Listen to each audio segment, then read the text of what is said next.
انہیں اپنی ذات کی فکر ہے، اپنے خاندان کی فکر ہے، اپنے ذاتی مفادات کی فکر ہے، اس ملک قوم کی کوئی فکر نہیں۔ ایک صحافی کا تو یہ کام ہوتا ہے نا کہ وہ سب کے لیے آواز اٹھائے۔ میں پھر مثال دوں گا کہ اس دور کے اندر جب اسپیکر کے پی کے اسمبلی کے لیے تاحیات مرات اور باقی چیزیں لینے کی کوشش کی گئی تو اس کے اوپر آواز اٹھائی اور وہ پیچھے ہٹ کے پھر سہیل افریدی نے بھی کہہ دیا گزشتہ روز خطاب کرتے ہوئے کہ اگر کوئی میری 1 روپے کی کرپشن ثابت کرے تو میں استعفیٰ دینے کو، یہ وزارت اعلیٰ چھوڑنے کو تیار ہوں۔ یہ کتنے صحافی ہیں پاکستان کے اندر، بڑے بڑے انویسٹیگیشن کرنے والے بڑے انویسٹیگیٹو جرنلسٹ ہیں، وہ نکالیں نا ان کی 1-2 روپے 10 روپے کی کرپشن اور فارغ کریں۔ نہیں کرتے تو ہمیں بتائیں، مجھے ثبوت بھیجیے، ہم ان کو کہیں گے استعفیٰ دیجیے، گھر چلے جائیے۔ تو لہٰذا ہماری ترجیحات جو ہیں وہ ہم قوم نہیں ہیں، ہم آج بھی ہجوم ہیں اور ہم اس بات کے اوپر تکیہ کیے بیٹھے ہیں کہ اللہ بہتر کرے گا، لیکن اللہ بھی کہتا ہے نا کہ آپ اپنے حصے کا کام کرو، ہیلا کرو، میں وسیلہ کروں گا۔ تو لہٰذا جو صورتحال ہے، یہ پیٹرول مہنگا ہونے کی چیز ہو، کراچی میں احتجاج کرنے کی بات کی جائے اور یا کوئی پلازہ گرانے کی بات کی جائے، لوگ تب ہی بولتے ہیں، اتنا بولتے ہیں جتنی ان کی فائدے کی بات ہوتی ہے۔ تو کل کے ایپیسوڈ میں یہ جو پاکستان تحریک انصاف کے حوالے سے چیزیں ہیں اس کے اوپر بڑی مفصل بات کریں گے، اور پھر جو معزز جج ہیں ان کی نوازشات کیسی ہیں۔ جج بھی ہیں اور معزز بھی ہیں اور ان کی نوازشات جو ہیں وہ آپ کے سامنے رکھتے ہیں۔ عدیل راجہ صاحب ہیں صحافی، انہوں نے ایک بات سامنے لائی، کہتے ہیں کہ وفاقی آئینی عدالت کے چیف جسٹس امین الدین خان نے ملازمین کے الاؤنسز میں 50% اضافہ منظور کر دیا، یعنی کہ ان کو جو الاؤنس ملتے ہیں، تنخواہ الگ ہے، الاؤنس الگ ہیں، وہ ٹی اے ڈی اے ساری چیزیں ہیں، اس میں اضافے کی جو ہے وہ منظوری دے دی ہے، اور عوام کے پیٹرول میں اضافے کی منظوری وزیر اعظم نے دے دی ہے۔ کفایت شاری چل رہی تھی اور پتہ نہیں کیا کیا چیزیں چند دن پہلے ہو رہی تھی، اور اب الاؤنس میں 50% اضافہ منظور کر دیا، اور وہ بھی فوری طور پر، کارکردگی وہی مراد دگنی۔ یہ نوکری نہیں، سیدھی بادشاہت ہے۔ عوام مہنگائی میں پس رہی ہے اور ادارے اپنے لیے خزانے کھول رہے ہیں۔ یہ پھر کہوں گا، یہ بجلی کا آنا، بجلی کا آ جانا، یہ سارا کچھ اس لیے ہوتا ہے کہ آپ کو یہی لالے پڑے رہے ہیں، آپ مشکل سے مشکل ترین وقت میں چلے جائیں۔ یہ حکومت پیٹرول مہنگا اور مہنگائی اس لیے کرتی ہے، باقی یہ ملک جب سے بنا ہے یہ چلتا رہے گا، آئندہ بھی چلتا رہے گا۔ یہ کھلواڑ پہلے بھی ہوتے تھے۔ عوام کے پیٹ میں جب کچھ نہیں ہوگا تو انہوں نے پی ایچ ڈی کر رکھی ہے اسٹیبلشمنٹ نے کہ یہ نہیں بولیں گے۔ جب پیٹ میں کچھ نہیں ہوگا تو نہ کوئی حقیقی آزادی مانگے گا، نہ کوئی انصاف مانگے گا، نہ کوئی آئین کی بات کرے گا۔ مارشل لاء بھی لگ جائے گا تو لوگ لڈو کھا لیں گے، چونکہ لوگ اتنے مایوس ہیں اس جمہوری نظام سے کہ وہ سمجھ رہے ہوں گے کہ ایک نئی امید ہمارے پاس آ گئی ہے۔ وہ چاہے فیلڈ مارشل صاحب ایوب خان کی طرح صدر پاکستان بھی بن جائیں اور فیلڈ مارشل بھی ساتھ میں رہیں اور تا حیات رہیں، استثناء بھی لے لیں، انہیں کوئی بھی نہ پوچھے، تو بات کہنے کی یہ ہے کہ یہ جتنی چیزیں ہو رہی ہیں یہ غریب کے اوپر بوجھ ڈال رہے ہیں، تاکہ عوام مہنگائی کی چکی میں، ظلم کی چکی میں، اذیت کے اندر پسے رہیں۔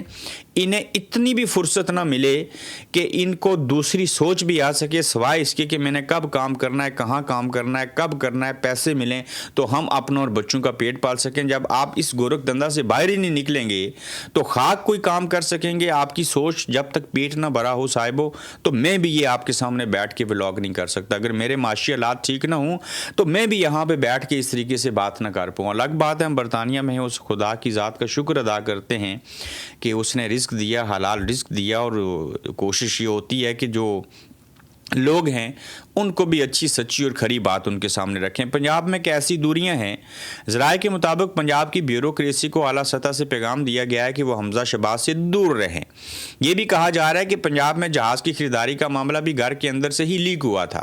گھر کے بیدی کے طور پر سلمان شہباز کا نام لیا جا رہا ہے۔ کہا جاتا ہے کہ انہوں نے ہی جہاز کی قیمت، پائلٹس کی تنخواہیں اور حتیٰ کہ نشستوں کی تفصیل بھی صحافی محمد مالک صاحب کو فراہم کی تھیں، جس پر وزیر اعلیٰ سخت ناراض ہیں، اور اسی وجہ سے اب پنجاب کی بیوروکریسی نہ حمزہ شہباز کا کوئی کام کر رہی ہے اور نہ ہی کوئی بڑا افسر ان کے قریب جا رہا ہے۔ جنید سلیم جو ہیں انہوں نے اس بات کو بیان کیا ہے۔ مفتہ اسماعیل صاحب کا سوال ہے اور وہ سوال یہ پوچھ رہے ہیں، دنیا میں کون سا وہ ملک ہے جو نوکری پیشہ لوگوں سے 40% ٹیکس لیتا ہے؟ دنیا میں کون سا ایسا ملک ہے؟ ہم بھی برطانیہ میں نوکری پیشہ لوگوں سے 20% ٹیکس لیتے ہیں، یہ 40% ٹیکس لیتے ہیں۔ یہ پاکستان ہے اور 50,000 روپے کی تنخواہ والے سے ٹیکس لے رہے ہیں، ایک موٹر سائیکل والے سے روزانہ 124 روپے ٹیکس لے رہے ہیں، جس کی جمع پونجی ایک 50,000 کا موٹر سائیکل ہی ہے۔ یہ سابق وزیر خزانہ رہے ہیں، مسلم لیگ نون کے رہے ہیں، اور یہ جو سوال انہوں نے پوچھا ہے میں کہتا ہوں بہترین سوال پوچھا، اور یہ پوری دنیا میں واحد ملک، کوئی یوگنڈا، کوئی زمبابوے، کوئی افریقہ، کوئی کینیا بھی نہیں ہے جہاں پہ اتنا ٹیکس ہو. تو لہٰذا جو ملازمین ہیں انہی سے ٹیکس آپ لیتے ہیں, وہ بھی 40% آپ ٹیکس لیتے ہیں, 50,000 والے سے آپ ٹیکس لیتے ہیں. تو یہ جو بڑے بڑے مگرمچھ ہیں نا اس ملک کے اندر, چینی مافیا, شوگر مافیا, پتہ نہیں کون کون سے مافیاز جو ہیں ان کو ہمیں دیکھنے اور سننے کو ملے ہیں. پاکستان نے کیسا ہیرا کھو دیا صاحب, یہ بہت بڑی خبر ہے. جس کو پاکستان نے ٹھکرایا, جس کو پاکستان نے متل کیا, جنہوں نے پاکستان کا نادرا کا اور پاسپورٹ کا سسٹم امریکہ اور اسرائیل سے اور پوری دنیا سے اچھا بنایا. یہ میں مانتا ہوں, یہ جب نادرا کے چیئرمین تھے تو جو اس وقت نادرا کی سروسز ہیں, جس طرح سے آن لائن اور چیزیں ہیں, چونکہ میں ان چیزوں کو سمجھتا ہوں, میں نے یہ پروسیس کیے ہیں اور کروائے ہیں, میں کہتا ہوں امریکہ سے بھی اچھا ہمارا نادرا کارڈ اور پاسپورٹ بنانے کا آن لائن سسٹم ہے. الگ بات ہے کہ اب اس کو لنڈن کے اندر جو ہے وہ پرائیویٹائز کر دیا گیا ہے, جائریز کو کانٹریکٹ دے دیا گیا. یہ وہ شخص ہیں جن کا نام دنیا کے 25 جو افراد ہیں جو اپنی اپنی فیلڈ میں نمبر 1 ہیں, اس میں ان کا نام آیا. اور یہ نادرا کے سابق چیئرمین طارق ملک ہیں, جن کو پہلے نواز شریف حکومت نے پھر موجودہ رجیم نے اپنے عہدے سے فارغ کر دیا تھا, اور وہ اس وقت ورلڈ بینک کے مشیر کے طور کے اوپر کام کر رہے ہیں. اور طارق ملک کو ڈیجیٹل شناخت اور پبلک انفراسٹرکچر کے شعبے میں ان کی عالمی سطح کی خدمات کے اعتراف میں دنیا کے 25 بہترین ماہرین میں شامل کر لیا گیا. یہ بہت بڑے فخر اور اعزاز کی بات ہے, لیکن ان معذرت کے ساتھ بغیرتوں کے لیے نہیں, اس مافیا کے لیے نہیں, یہ عام پاکستانی کے لیے اور ریاست پاکستان کے لیے یہ اعزاز کی بات ہے, چونکہ ان لوگوں نے تو ان کو نکارا بنا دیا تھا. یہ انتخاب ڈیجیٹل شناخت, سائبر سیکیورٹی اور ڈیجیٹل ٹرسٹ کے عالمی پلیٹ فارم OKTA کی جانب سے کیا گیا ہے, جس میں ان افراد کو شامل کیا گیا ہے جنہوں نے اس شعبے میں نمایاں اور مؤثر کردار ادا کیا. اعلان کے مطابق ان 25 ماہرین کے نام اور تصاویر 4 مئی کی صبح نیو یارک ٹائمز اسکوائر کی اسکرین پر باضابطہ طور پر پیش کیے جائیں گے. صاحبوں میں یہاں ایک خبر دے دوں, میں عبد القادر صاحب کا ولاگ دیکھا تو اس میں پتہ چلا کہ یونائٹڈ نیشن نے پاکستان کے اندر اور آئی تھنک ایک اور کوئی ملک تھا, میں نام اس کا بھول گیا, اس کے حوالے سے لکھا کہ یہاں پہ جیل کے اندر جو قیدی ہیں ان کے ساتھ ناروا سلوک ہو رہا ہے, اور قیدیوں کو ان کے جو حقوق و فرائض ہیں جنیوا کنونشن کے تحت یا جو بھی چیزیں ہیں وہ نہیں مل رہی. پھر یہ ٹویٹ کیا پاکستان تحریک انصاف PTI نے ٹویٹر کے اوپر, ایکس کے اوپر, وہاں پہ لنک بھی دیا. تو اب جب اس لنک کے اوپر آپ جائیں تو وہ لنک کے اوپر وہ خبر جو یونائٹڈ نیشن نے پاکستان میں ہونے والی قیدیوں کے ساتھ ہیومن رائٹس کی وائلیشن تھی وہ ڈیلیٹ کر دی, چونکہ اب اوپر سے بڑے ابا امریکہ ڈونلڈ ٹرمپ چونکہ یونائٹڈ نیشن انہوں کا ہے, کسی نے ٹویٹ کی ہے, کسی نے وہ پریس ریلیز جاری کی, تو بعد میں انہوں نے کہا ڈیلیٹ کرو.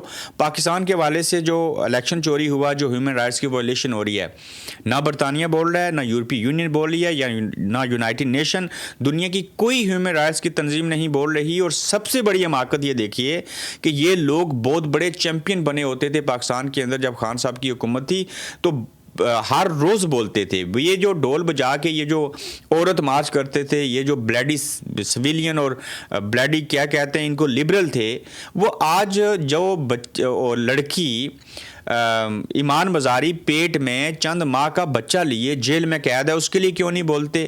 وہ دف لے کے, ڈھولکی لے کے باہر آ کے احتجاج کیوں نہیں کرتے؟ وہ نغمے گاتے ہوئے احتجاج کیوں نہیں کرتے؟ تو لہٰذا ان لوگوں کو بھی جب وہ کہتے ہیں نا کتے کو ہڈی ڈالی جاتی ہے نا, پیسہ پھینک اور تماشا دیکھ, جب مداری ان کو نچاتا ہے تو ان کو اس وقت یاد آتی ہے کہ ہم نے کچھ کرنا ہے. باقی ایمان مزاری پریگننٹ ہو گئے, جیل کے اندر بھی بے گناہ قید ہو, اس کا کیس بھی نہ سنا جائے, اس کی ضمانت کا کیس بھی نہ لگے, تو اس کے اوپر کوئی نہیں بولے گا. تو یہ کتنی بڑی حماقت ہے کہ یونائٹڈ نیشن دنیا کا سب سے معترف اور بڑا ادارہ جو دنیا کے ممالک کی اور پوری دنیا کی انسانیت کے حقوق اور فرائض کی بات کرتا ہے, اس نے جب پاکستان کے حوالے سے وہ چیز کی, اگر وہاں سے وہ چیزیں ڈیلیٹ ہو سکتی ہیں, ریورس ہو سکتی ہیں, تو مجھے بتائیے جس امریکہ نے, جن بڑے اداروں نے عمران خان صاحب کی حکومت تبدیل کروائی, پھر رجیم چینج ہوا, ان کو جیل میں ڈالا, کیا عمران خان جو ہے وہ اس طریقے سے بآسانی سے باہر آ جائے گا؟ کبھی بھی ایسے نہیں ہوگا. یہ گھی نہ سیدھی انگلی سے نکلے گا نہ ٹیڑھی سے نکلے گا. اس کے لیے صاحب مٹھی بنانی پڑے گی. مولانا کا بڑا انکشاف ایسا ہے جی کہ وہ کہتے ہیں کہ ہم نے باجوڑ میں ایک دن میں 80-90 جنازے اٹھائے ہیں, گھروں پر راکٹ گرتے ہیں, خواتین اور بچے مرتے ہیں, فوج آتی ہے اور کہتی ہے لاشیں ہمارے حوالے کرو, جب حوالے ہو جاتی ہیں تو ورثہ کو بلواتے ہیں اور جبرن لکھواتے ہیں کہ یہ دہشت گرد تھے. اس طرح کی کارروائی نہ ڈالی جائے. مولانا فضل الرحمان صاحب جو ہیں وہ بیان کر رہے ہیں. صاحب آخر پہ میں بات کرتا ہوں جو معاملہ ہے آزاد کشمیر کے حوالے سے اس کو ضرور دیکھیے گا. میں اس کی سیپریٹ ویڈیو بھی جو ہے وہ علیحدہ سے پبلش کروں گا. اس سے پہلے آج بڑا دلچسپ مقابلہ ہوگا. ایک بہت بڑا PSL 11 کا فائنل ہونے جا رہا ہے جس میں حیدرآباد کنگز جو ہیں وہ اور پشاور زلمی کھیلیں گے. پشاور زلمی پہلے بھی اس کا چیمپئن رہا. حیدرآباد کی ٹیم پہلی بار اس PSL کے اندر آئی اور جب آئی تو پہلا اعتراض یہ ہوا کہ یہ بیکورڈ لوگ ہیں.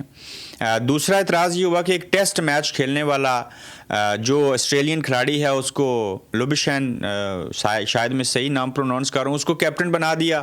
میں بھی اس کے اوپر اعتراض کر رہا تھا، لیکن ہوا یہ کہ رضوان نے کہا کہ یہ لوگ ڈیزرو ہی نہیں کرتے تھے کہ یہ ٹاپ 4 میں آ کے نا کوارٹر فائنل یا سیمی فائنل کھیل سکیں. ان لوگوں نے حنین شاہ جو ہیں 6 بال کے اوپر 6 رنز تھا اور پھر یہ میچ 3 رن سے انہوں نے جیتا، فائنل کے لیے کوالیفائی کیا. آج بھی میری اس ٹیم کو یہ سپورٹ تھی یا ملتان سلطان کو میں سپورٹ کرتا تھا. لاہور میں میچ ہو رہا تھا اسلام آباد یونائٹڈ اور حیدرآباد کنگز کا. صاحب لاہور کے اندر بیٹھا ہوا سارا کراؤڈ سپورٹ کر رہا تھا حیدرآباد کنگ کو، اور اسلام آباد کے اندر بیٹھے ہوئے لوگ جو تھے وہ افسردہ نہیں تھے اسلام آباد یونائٹڈ کے ہارنے کے اوپر. تو حنین شاہ کے ایک بھائی کو آپ نے ٹیم سے اور PSL پوری سے باہر کر دیا. وہ جو ٹویٹ کا معاملہ ہوا تھا جبکہ ان کی غلطی بھی نہیں تھی. اب یہ ہیرو بنے ہیں حنین شاہ، کیا وہ پاکستان کی قومی ٹیم میں کھیل سکیں گے یا نہیں کھیل سکیں گے؟ لیکن دعا ہے کہ جو حیدرآباد نے سیمی فائنل میں کارکردگی دکھائی اس سے بھی اچھی کارکردگی دکھاتے ہوئے آج پشاور زلمی ورسز حیدرآباد کا جو PSL کا فائنل ہو رہا ہے اس میں یہ کامیابی حاصل کریں گے. تو بات کہنے کی یہ تھی کہ یہ ٹیم ڈیزرو کرتی ہے کہ وہ یہاں پہ جیتے، جو کہ ان کے اوپر بہت تنقید ہوئی، ساری چیزیں ہوئی، لیکن انہوں نے بڑا بہترین طریقے سے جو ہے وہ کم بیک کیا. اب میں آ جاتا ہوں آزاد کشمیر کے حوالے سے. صاحبو 45 سے 50 لاکھ اس خطے کی آبادی ہے. 22 لاکھ سے 24 لاکھ لوگ بیرونی دنیا میں، نصف وہاں پہ رہتے ہیں. 1550 ارب روپے کا جو ہے وہ 5 سال کا بجٹ ہے، یعنی کہ 1.5 کھرب روپے کا. اب الیکشن ہوں گے، جولائی میں الیکشن ہوں گے. اس سے قبل بلدیاتی الیکشن ہوئے تھے، 33 سالوں کے بعد ہوئے تھے. ووٹر لسٹیں بنائی گئی ہیں صاحبو. اگر آپ ان کو دیکھ لیں، باغور دیکھ لیں، تو ان ووٹر لسٹوں کے اندر ایک نمبر کے اوپر 2 لوگ ووٹ ڈالیں گے.